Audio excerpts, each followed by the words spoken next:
Então vamos dar sequência, né? Semana passada, quem não assistiu a semana passada pode ainda ver, está gravado lá no YouTube. Tem agora uma nova playlist lá, o Tabernáculo e Cristo, né? No YouTube.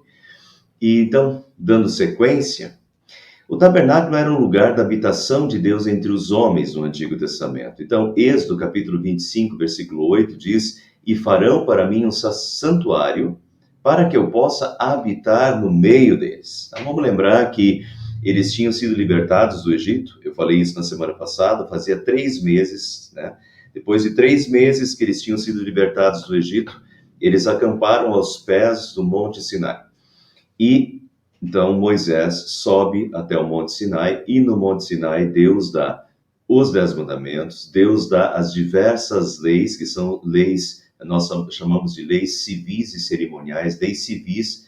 Esse povo saiu do Egito, agora esse povo está, depois de 400 anos, porque eles ficaram 400 anos no Egito, depois de 400 anos eles saem, Deus liberta eles do Egito, mas no Egito eles tinham uma estrutura, um governo, né, civil. Tinha as leis do Egito, as leis civis, mas agora esse povo está no meio do deserto, é o povo de Deus, o povo liberto por Deus, mas é um povo que precisa de regulamentações agora para essa vida, né? Antes eles estavam no Egito, tá tudo organizado, agora tem que ter uma organização.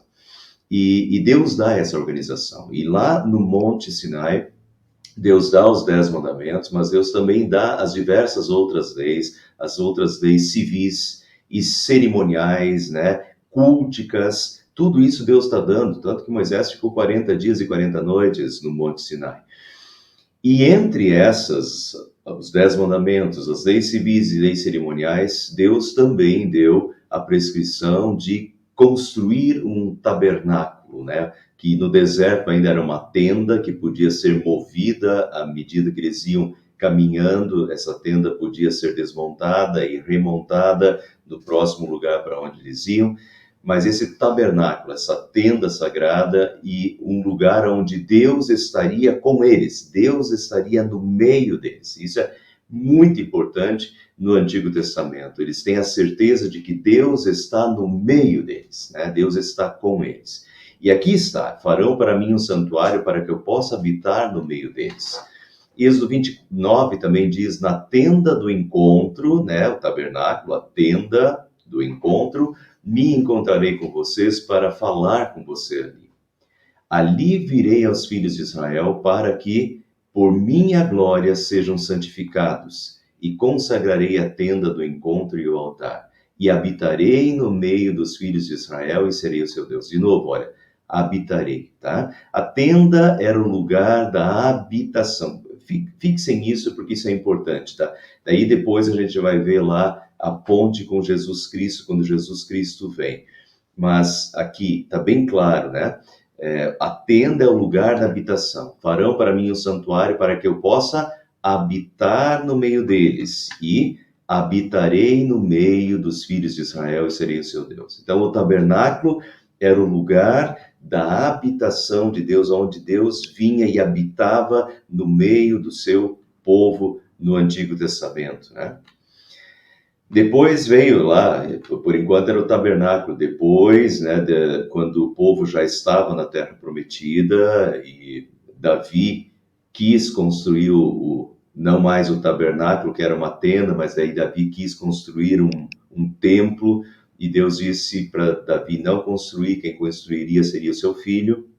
E então Salomão depois constrói o templo, que tinha os mesmos utensílios lá do tabernáculo e as mesmas disposições do tabernáculo, né? Mas, então, o tabernáculo, depois do templo, é o lugar da habitação de Deus entre o seu povo. Continuando, isso tudo, pessoal, tem, e deixa eu já mostrar isso desde agora para vocês, isso tudo tem a ver com Jesus. No Antigo Testamento, o que era o tabernáculo? Era o lugar da habitação de Deus, onde Deus vinha e habitava. Então, Deus vinha habitar no meio do seu povo, naquele tabernáculo, naquela tenda. Isso valeu até o momento em que o próprio Deus veio habitar entre nós, né? João capítulo 1, versículo 14 diz: e a palavra se fez carne e tabernaculou. Olha o verbo que se vê bastante, que se vê no grego, né? Em geral, as nossas traduções para o português trazem habitou, mas em grego o verbo é tabernaculou. A palavra se fez carne e tabernaculou, quer dizer, habitou entre nós, cheio de graça e de verdade, vimos a sua glória. Então, o tabernáculo do Antigo Testamento, o lugar onde Deus habitava entre o seu povo, ele valeu e já era uma sombra do que haveria de vir, né? E a sombra apontava para Jesus, quando o próprio Deus se fez carne e habitou entre nós, tá? E tabernaculou, quer dizer, o próprio Deus se fez carne e habitou entre nós e vimos a sua glória. Vejam a continuação. A centralidade de Deus e do tabernáculo e a necessidade de todos estarem voltados para ele. O Senhor Deus disse a Moisés e Arão o seguinte: quando os israelitas armarem o acampamento, cada um ficará perto da bandeira do seu grupo e do estandarte do seu grupo de famílias. Vamos lembrar, tinha as 12 tribos, né, que vinha lá desde Jacó, os 12 filhos de Jacó, o povo de Israel, as 12 tribos. Então, quando os israelitas armarem o acampamento, cada um ficará perto da bandeira do seu grupo e do estandarte do seu grupo de famílias. Eles acamparão em volta da tenda sagrada e de frente para ela. Vejam que eu falei isso na semana passada, que Deus está dando o modelo e é para seguir o modelo. Então vejam como Deus dá o modelo e onde Deus coloca o tabernáculo, em que lugar Deus coloca o tabernáculo, qual é a disposição que Deus coloca às tribos, e veja a centralidade do tabernáculo. E o que Deus diz, né? Deus diz, eles acamparão em volta da tenda sagrada, de tal forma que o centro era a tenda sagrada, o centro era o tabernáculo. E as 12 tribos deviam se colocar ao redor, né? Ao redor do templo, mas o centro é o templo. O centro não só da vida religiosa, é porque Deus está no meio do seu povo. E eles estão ao redor do tabernáculo, mas o tabernáculo é o centro. E de frente para ela. Então vejam, é mais ou menos dessa forma, né? Não necessariamente assim, eu já vou mostrar para vocês uma outra disposição, mas é isso. As 12 tribos acampadas ao redor do tabernáculo, ao redor desse templo, né? Dessa tenda sagrada. Provavelmente a melhor disposição é essa daqui, tá? São 3, né? A leste, 3, e assim vai, a norte, sul, leste e oeste, né? Mas 3 tribos, provavelmente essa era a disposição que Deus ordenou, né? Mas então cada lado tinha 3 tribos, fazendo 12 tribos, e o tabernáculo era o centro, e todas as tribos deviam estar voltadas de frente para o tabernáculo. Então o Senhor disse a Moisés, né? Quando os israelitas armarem o acampamento, eles acamparão a tenda sagrada de frente para ela. Acamparão em volta da tenda sagrada e de frente para ela. Isso tem a ver, pessoal, com amarás o Senhor teu Deus de todo o teu coração. Deus quer ocupar o centro da nossa vida. Então isso fica muito claro já no Antigo Testamento. O modo como Deus não dá liberdade, Deus ordena, Deus dá o modelo, um modelo que deve ser seguido. Deus estrutura. E como Deus estrutura? O tabernáculo é o centro. E o povo de Israel se coloca ao redor, mas Deus é o centro, Deus está no centro, o tabernáculo está no centro, né? Então isso tem a ver, amarás o Senhor teu Deus de todo o teu coração. Deus quer ocupar o centro da nossa vida, né? Ame o Senhor de todo o seu coração, de toda a sua alma, de todo o seu entendimento. Essa é a primeira parte dos mandamentos. Deus quer estar no centro da nossa vida. E aí, uma reflexão. Cristocentrismo ou egocentrismo? Ego em grego significa eu, né? O eu, quem está no centro? Eu estou no centro ou Cristo está no centro? E não responda rápido demais. Não responda sem refletir mesmo. Bem, eu até diria assim para vocês, olha, não respondam agora. Respondam lá quando vocês forem deitar na cama. Quando deitar na cama, pense um pouquinho. É de fato Cristo que está no centro da minha vida? Ou o ego está no centro? Quem dirige? Eu dirijo, quer dizer, seja feita a minha vontade, que venha o meu reino, né, Pai Nosso? Seja feita a minha vontade, né? Eu busco o meu reino, as minhas coisas. E Deus eu vou acrescentando. É isso? Ou Deus está no centro da minha vida e é tudo para mim? Eu sei que a minha vida é passageira, minha vida é para a honra e glória do meu Deus, estou nesse mundo aqui para servi-lo, né? E Cristo está no centro. Então, essa é a reflexão. Cristo está no centro, de fato. É uma reflexão para todos os dias, para todas as horas, para os cristãos. A minha vida realmente, Cristo está no centro. Eu busco a Jesus, Ele está em primeiro lugar na minha vida, né? Eu busco nele a direção para a minha vida, eu oro e peço a direção dele para a minha vida, ou eu, na prática da minha vida, o eu que manda, sou eu em primeiro lugar, são as minhas coisas, é o que eu quero, ou o mais importante para mim é o que Deus quer de mim, o que Deus quer para mim, o que Deus quer para a minha vida, e a minha vida é uma vida devotada a Deus, né? Então, essa é a questão. Cristocentrismo ou egocentrismo? E isso tudo tem a ver, vejam, está muito claro no Antigo Testamento. Só não vê quem não quer ver, mas está muito claro lá. O lugar que Deus quer ocupar, né? Vocês acamparão em volta da tenda sagrada e de frente para ela, né? O centro do qual eu vou procurar, então Deus é o centro no qual eu vou procurar conselho e direção, né? É nele que eu vou procurar o conselho e direção. Ele é o centro. O centro a partir de onde brotam os pensamentos, as decisões, as motivações, as ações, né? É lá que eu busco. É em Deus que eu busco. Primeiro eu oro, primeiro eu vou a Deus, né? E depois eu tomo as decisões, as minhas motivações, mas Deus é o centro. E Deus nos quer sempre de frente para Ele. Vejam, acamparão em volta da tenda sagrada, Deus o centro, e de frente para ela, né? É importante isso aqui também.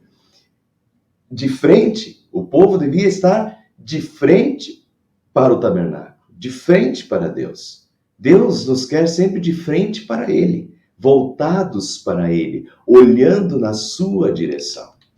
De frente para Deus e de costas para o mundo. E jamais o contrário. E às vezes as pessoas trocam, né?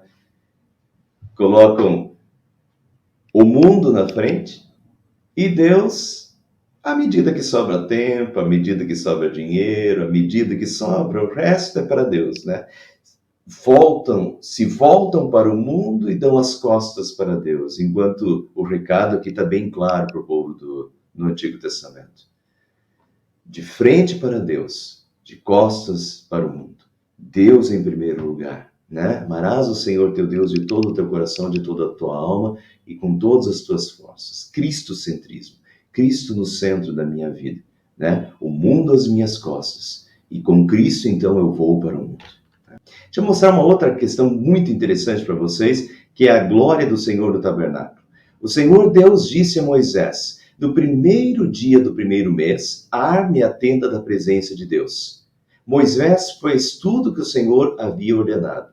E assim, no primeiro dia do primeiro mês, quase um ano depois que os israelitas saíram do Egito, a tenda da presença de Deus foi armada. Então, finalmente, olha, se nós temos aí, eu falei no início do estudo, eles saíram do Egito e depois de 3 meses eles acamparam aos pés do Monte Sinai. Então Moisés sobe até o Monte Sinai, 40 dias e 40 noites, né? Noites, recebe essa prescrição do tabernáculo E claro, depois, se nós lemos a continuação dos capítulos, nós temos Deus pede que eles façam ofertas, que eles ofertem ouro, prata, bronze, né, para construção. Então o povo teve uma participação ativa na doação dessas coisas.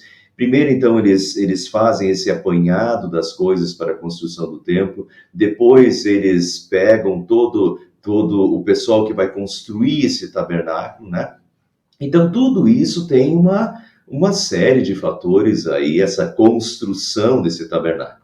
Então, se nós temos lá eles no terceiro mês, né, acampados ao Monte Sinai, e Deus dando a prescrição do tabernáculo, e aqui diz que um ano depois, foi praticamente a inauguração, né, do tabernáculo, nós temos aí mais ou menos 8 a 9 meses em que eles levaram para juntar todo o material necessário e também construir essa tenda, esse tabernáculo. E aqui nós temos já o final, né? Aqui já é Êxodo 40 é o último capítulo de Êxodo, daí já vem o livro de Levítico, né? Então aqui nós temos que Moisés fez tudo como o Senhor havia ordenado, e assim no primeiro dia do primeiro mês, quase um ano depois que os israelitas saíram do Egito, a tenda da presença de Deus foi armada. E agora vejam o que aconteceu. Então, terminaram o trabalho, terminaram de fazer o tabernáculo, e agora veja o que aconteceu. Então a nuvem cobriu a tenda, e ela ficou cheia da glória de Deus, o Senhor. Veja que a nuvem é uma característica da presença de Deus. No Monte Sinai, quando Deus desceu sobre o Monte Sinai, uma nuvem encobriu o Monte Sinai. Né? A nuvem, frequentemente no Antigo Testamento, era sinal da presença de Deus. Então a nuvem cobriu a tenda, ela ficou cheia da glória de Deus, o Senhor. Os israelitas levavam o seu acampamento de um lugar para o outro, somente quando a nuvem se levantava de cima da tenda. Mas se a nuvem não se levantava, os israelitas não saíam dali até o dia em que ela se levantava. Notem como Deus está guiando o seu povo. E isso foi durante os 40 anos no deserto. Essa nuvem permanecia. E não só a nuvem. Em todas as suas viagens, eles podiam ver durante o dia a nuvem da presença do Senhor em cima da tenda, e durante a noite eles viam o fogo queimando em cima dela. Então, pessoal, isso devia ser tremendo, né? Essa glória do Senhor se mostrando ali sobre o tabernáculo.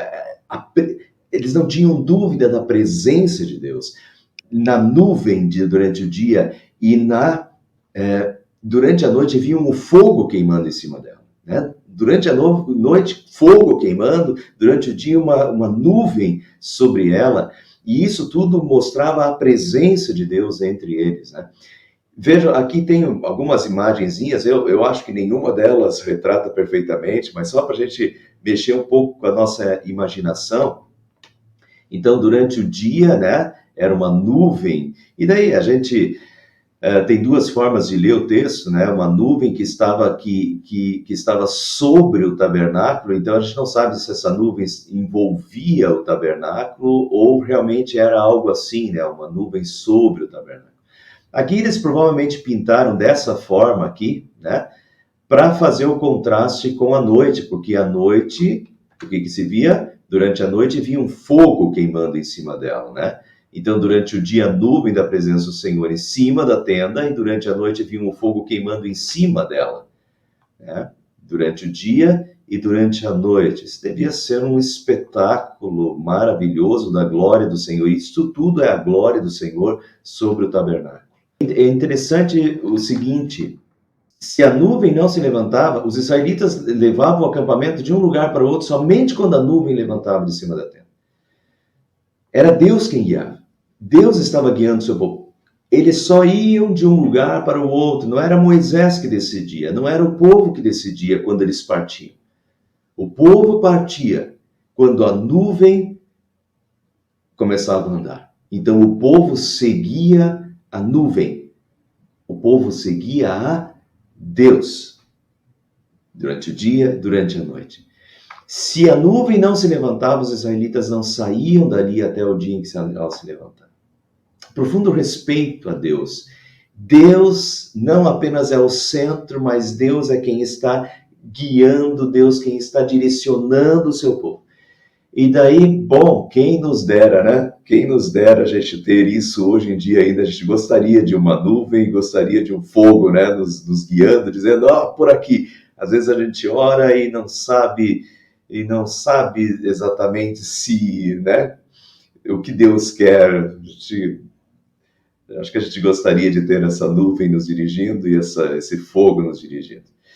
Mas isso não quer dizer que nós não tenhamos, na verdade, isso não é mais necessário, porque o que nós temos hoje? Hoje em dia nós não temos mais nuvem e fogo, mas o que nós temos? Lâmpada para os nossos pés é a sua palavra e luz para os nossos caminhos. A palavra de Deus é o guia para a nossa vida. A palavra de Deus é o bom pastor dirigindo as suas ovelhas nesse mundo. É lâmpada para os nossos pés, é a luz para os nossos caminhos.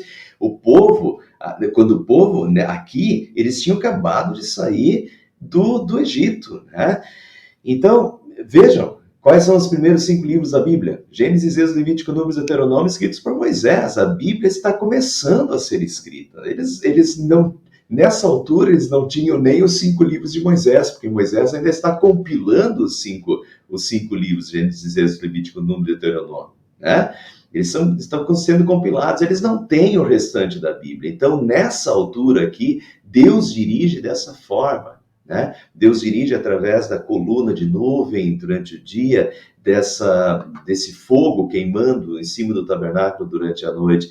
Mas hoje nós temos 66 livros inspirados por Deus. Hoje, o próprio Jesus diz, né? A minha palavra é a verdade.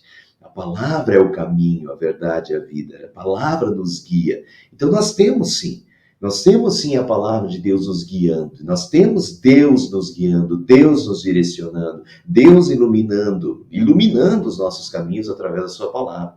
Então, de certa forma, nós continuamos tendo isso sim. Continuando, vamos lá para os limites do pátio e a sua entrada. Fez também o pátio. O lado sul tinha 45 metros de comprimento. Então, só para vocês darem uma olhadinha, né? Como Deus está dando modelo, né, de como ele quer que seja construído esse pátio. No meio aqui está o santo lugar e o santo dos santos, né? Dentro do tabernáculo em si, aqui está o pátio. Mas tinha uma espécie de cerca, né? Entre o povo e esse lugar mais santo, onde Deus estava, onde os utensílios de Deus estavam. Então vamos ver um pouquinho desse pátio. O lado sul tinha 45 metros de comprimento, as cortinas externas de linho fino trançado, com 20 colunas e 20 bases de bronze, com ganchos e ligaduras de prata nas colunas. O lado norte tinha a mesma medida. A Bíblia fala medida, mas ela repete, então eu não coloquei aqui, mas é a mesma medida, 45 metros de comprimento. E o lado oeste tinha 22 metros de largura. Então, vejo que é bem proporcional, né? 45 metros de comprimento por 22 metros de largura, com 10 colunas e 10 bases, com ganchos e ligaduras de prata nas colunas. Então, é assim. Vejo que todas essas cortinas, né, eram feitas de linho, e o linho, ele dá esse aspecto branco. Então, em geral, se acredita que é proposital, né? Não é casualidade, tanto que Deus está escolhendo o material.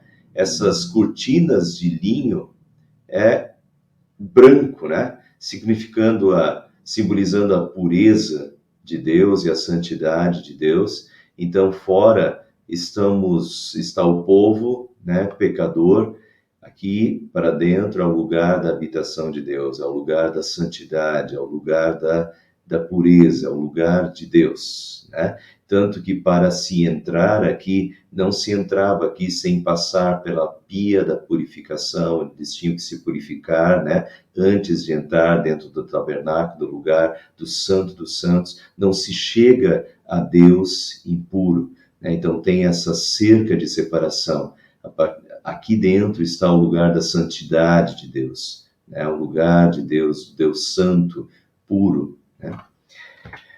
Continuando, o lado leste, que dá para o nascente, tinha 22 22,5 metros, né?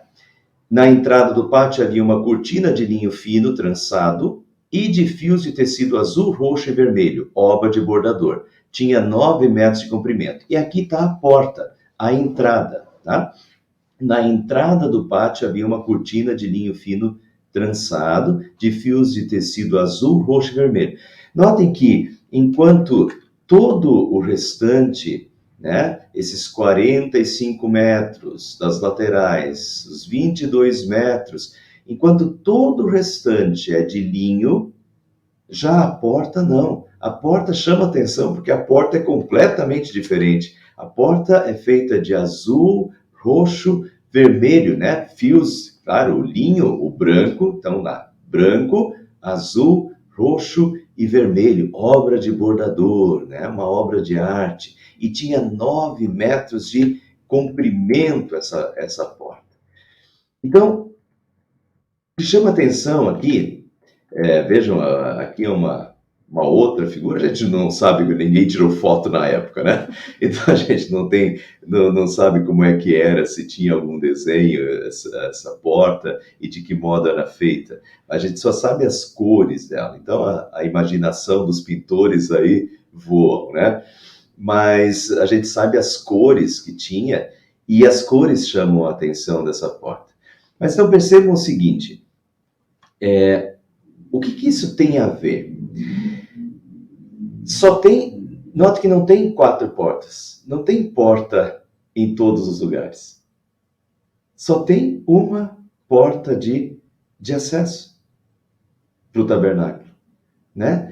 Não tem porta aqui. A gente poderia dizer, poderia ter uma porta aqui para essas 3 tribos aqui, outra porta aqui para dar acesso para essas 3 tribos, outra porta aqui na lateral para essas 3 tribos e mais uma aqui. Mas não. O que Deus manda fazer? Deus manda fazer apenas uma entrada, apenas uma porta. E isso é extremamente significativo porque nós vamos para o Novo Testamento e a gente sabe, como eu mostrei para vocês, quem não assistiu, volta lá nos estudos, mostrei para vocês Hebreus na semana passada, e Hebreus diz que isso tudo eram sombras do que haveria de vir, né? Esse tabernáculo terreno era uma sombra do que haveria de vir. E a sombra é a sombra de Cristo, né? Eu sou a porta, diz Jesus. Quem entrar por mim será salvo. Não tem muitas portas, né? Só tem uma porta que conduz à salvação. Jesus vai dizer, eu sou o caminho, a verdade e a vida. Ninguém vem ao Pai a não ser por mim. Tá? Então isso fica claro aqui, pessoal. Não tem muitas portas. Tá? Não é... Primeiro que esse é o único jeito de chegar até Deus, até a presença de Deus. Não tem em outro lugar. Não é em nenhum outro lugar. Não é em nenhuma outra religião. Né? Nenhuma religião você vai chegar a Deus. Esse é o primeiro. Não adianta você querer inventar portas, né? Só há uma porta de acesso a Deus. Isso fica claro no tabernáculo. É Deus quem faz assim. Não tem 4 portas, 8 portas, 10 portas, tem apenas uma entrada, né? E essa entrada é a entrada aonde Deus coloca, né? É no lado leste, eu já vou explicar isso para vocês um pouquinho melhor, mas é do lado leste. Essa porta está apenas no lado leste, do lado do nascer do sol, né? E isso tudo aponta para Jesus. Eu sou a porta, quem entrar por mim será salvo. Eu sou o caminho, a verdade e a vida, ninguém vem ao Pai se não ser por mim. Portanto, há um só mediador entre Deus e os homens, Cristo Jesus, homem. Há só um mediador, apenas um que faz a mediação, né, entre os que estão fora e o Deus Santo, né? Há um só mediador entre Deus e os homens, e esse mediador é Jesus Cristo. Eu sou a porta, quem entrar por mim será salvo. Eu sou o caminho, a verdade e a vida. Então, essa ligação com o Novo Testamento, e não há outro acesso ao Pai, senão Jesus. Não há outra mediação. né? Jesus é o mediador, Jesus é a porta, Jesus é o caminho, a verdade e a vida. E o que chama a atenção é o seguinte: por mais que haja só uma porta, um lugar, né, de entrada, mas esse lugar chama atenção porque é um lugar completamente diferente. É uma porta, primeiro, de 9 metros. Não é uma porta pequena. É uma porta de 9 metros. É uma porta, né, grande. A entrada, Jesus está de braços abertos. Outra coisa é a cor, enquanto todo o restante é branco, mas essa porta ela chama atenção. É uma porta que tem 4 cores, né? É bonita, é chamativa, é atraente, assim como Jesus. Então, por mais que haja apenas um modo, e o modo é Jesus, mas esse modo é belo, é Jesus, o nosso Salvador, que fez tudo em nosso lugar, né? É uma porta aberta, quem entrar por mim será salvo. É uma porta chamativa, amorosa, né? Então isso chama atenção, de fato, essa porta com 4 cores, 9 metros, mas é a única porta de entrada que dá acesso à presença de Deus, né? A comunhão com Deus. E finalizando, do lado, diz o texto que nós começamos a ler lá, o Senhor Deus disse a Moisés, a Arão, quando os israelitas armarem o acampamento, cada um ficará perto da bandeira do seu grupo de estandarte, do seu grupo de famílias, eles acamparão em volta da tenda sagrada e de frente para ela, certo? Muito bem. Então as 12 tribos estavam ao redor do tabernáculo. Agora, vejam o seguinte, do lado leste, lado do nascente do sol, acamparão os que marcham debaixo da bandeira da tribo de Judá. Quem Deus coloca justamente na entrada do tabernáculo? Qual é a tribo que está aqui? A tribo de Judá. E Jesus depois é exatamente da tribo de Judá. O leão da tribo de Judá, fala o Apocalipse, né? Jesus, o leão da tribo de Judá. Jesus que vem da descendência de Judá. E mais, daí quando a gente faz essa ligação, né? Vejam o que diz Lucas. Graças à profunda misericórdia do nosso Deus, pela qual nos visitará o sol nascente das alturas, para iluminar os que jazem nas trevas e na sombra da morte. Aqui é o nascimento de Jesus, né? Para nos visitará o sol nascente das alturas. Então, qual é a tribo que está na entrada da porta? A tribo de Judá. Jesus veio da tribo, é descendente da tribo de Judá. Deus coloca já no pessoal, isso é fabuloso. 1.500 anos antes de Jesus, né? Só tinha as 12 tribos, né? Mas Deus já está dizendo de que tribo viria o Salvador, e Deus vai repetindo isso, né? Vai ser descendente de Davi depois, Deus vai traçando essa linha da salvação, né? Mas aqui fica muito claro, a tribo, Deus manda que a tribo de Judá, entre as 12 tribos, quem é a tribo que vai ficar à porta da tenda? A tribo de Judá. E do lado leste, do lado do nascente do sol. De certa forma, Deus já está falando o quê?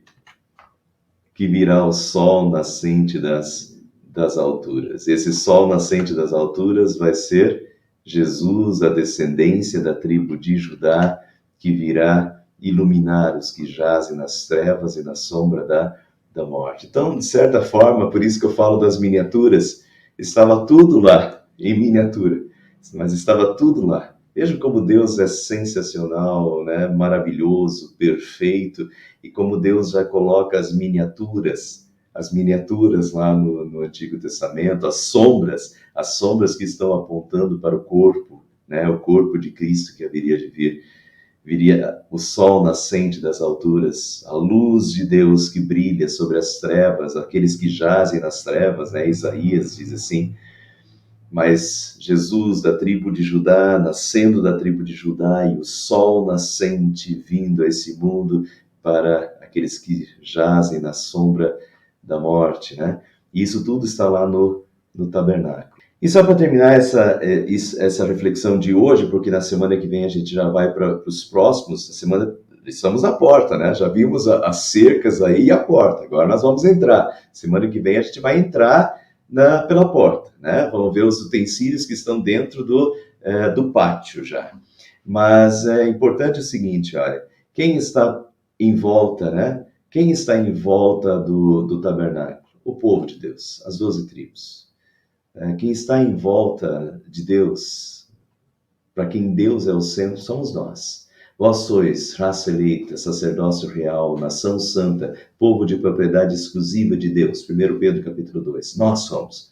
Nós, o povo de Deus, a igreja de Deus, nós somos o povo de Deus, tá?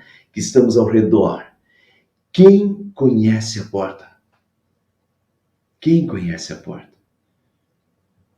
Apenas nós conhecemos a porta. Não está em qualquer lugar. Não é qualquer porta. Apenas uma porta que conduz à salvação eterna. Eu sou o caminho, a verdade e a vida. Ninguém vem ao Pai senão por mim. Mas quem entra por mim receberá a salvação. Há um só mediador entre Deus e os homens, Jesus Cristo. Quem conhece a porta? Quem sabe onde está essa porta? Quem pode dizer como essa porta é maravilhosa, bonita, né? Chamativa? Jesus Cristo, nosso Salvador. Quem pode dar testemunho dessa porta? Quem conhece ela? Nós. Quem pode dar testemunho da beleza dessa porta? Nós. Quem pode dar testemunho dos 9 metros, quer dizer, do tamanho dessa porta, como essa porta está aberta, como essa porta é amorosa, como essa porta, né, é chamativa, é consoladora? Nós, o povo de Deus, vós sois testemunhas, nós somos as testemunhas de Deus hoje, né? Para o povo, né? Para o povo que ainda está nas trevas, nós somos a testemunha da porta. Da parte de Deus, somos sal da terra, a luz do mundo. Somos os instrumentos de Deus para levar essa salvação em Cristo Jesus para um mundo que não sabe, que está tateando no escuro, que não sabe a porta, que está buscando as portas, mas está buscando no lugar errado. Nós sabemos onde ela está. Nós sabemos quem é ela. E nós somos as testemunhas desta porta aberta que conduz à salvação, à comunhão com Deus. Amém.